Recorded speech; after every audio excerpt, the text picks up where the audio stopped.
ಎಗ್ಗಿಲ್ಲದೆ ಸಾರ್ವಜನಿಕರಿಂದ ಹಣ ಪೀಕುತ್ತಿರುವ ಆಟೋ ಚಾಲಕರೇ, ಇನ್ನು ಮುಂದೆ ನಿಮ್ಮ ಈ ಆಟ ನಡೆಯಲ್ಲ. ಕಾರಣ ಏನು ಗೊತ್ತಾ?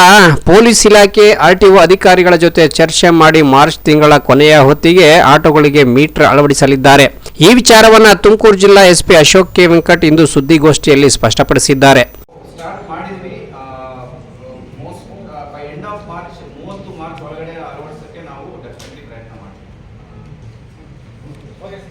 ಕಾರ್ಪೊರೇಷನ್ ಕಮಿಷನರ್ ಅಧಿಕಾರಿಗಳು ಹೇಳಿರ್ತಾರೆ, ತುಮಕೂರು ಮಹಾನಗರ ಪಾಲಿಕೆಯ ಈ ತುಮಕೂರು ಅರ್ಬನ್ ಕ್ಷೇತ್ರದಲ್ಲಿ ಟೋಟಲ್ ಆಟೋ ಸ್ಟ್ಯಾಂಡ್ಸ್ ಮತ್ತು ಈ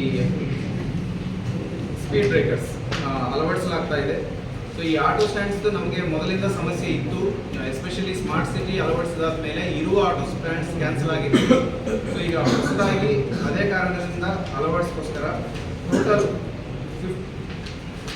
ಜಿಲ್ಲೆಯ ವಿವಿಧ ಠಾಣಾ ವ್ಯಾಪ್ತಿಯಲ್ಲಿ ನಡೆದಿದ್ದ ಸರಗಳ್ಳತನ, ಸುಲಿಗೆ ಪ್ರಕರಣಗಳನ್ನು ಪತ್ತೆ ಹಚ್ಚಿರುವ ಮಾಹಿತಿ ನೀಡಲು ಇಂದು ಸುದ್ದಿಗೋಷ್ಠಿ ಕರೆದಿದ್ದ ಎಸ್ಪಿ ಅಶೋಕ್, ಒಟ್ಟು 25ಕ್ಕೂ ಹೆಚ್ಚು ಪ್ರಕರಣಗಳಲ್ಲಿ 35 ಲಕ್ಷಕ್ಕೂ ಅಧಿಕ ಮೌಲ್ಯದ ಚಿನ್ನಾಭರಣ, ಹಣ, ಮೊಬೈಲ್ ಕಳ್ಳತನ ಮಾಡಿದ್ದರು ಅನ್ನೋ ಮಾಹಿತಿ ಹಂಚಿಕೊಂಡ್ರು. ಇದರಲ್ಲಿ ಬಹುತೇಕ 34 ಲಕ್ಷದಷ್ಟು ವರ್ತ್ ಚಿನ್ನಾಭರಣ, ಮೊಬೈಲ್, ಹಣ ರಿಕವರಿ ಮಾಡಿರುವುದಾಗಿ ತಿಳಿಸಿದ ಎಸ್ಪಿ, ಈ ಕಾರ್ಯಾಚರಣೆಯಲ್ಲಿ ಭಾಗಿಯಾಗಿದ್ದ ಪೊಲೀಸರ ಕಾರ್ಯಕ್ಷಮತೆಗೆ ಮೆಚ್ಚುಗೆಯನ್ನು ಕೂಡ ವ್ಯಕ್ತಪಡಿಸಿದರು. Bureau report, Belagere news.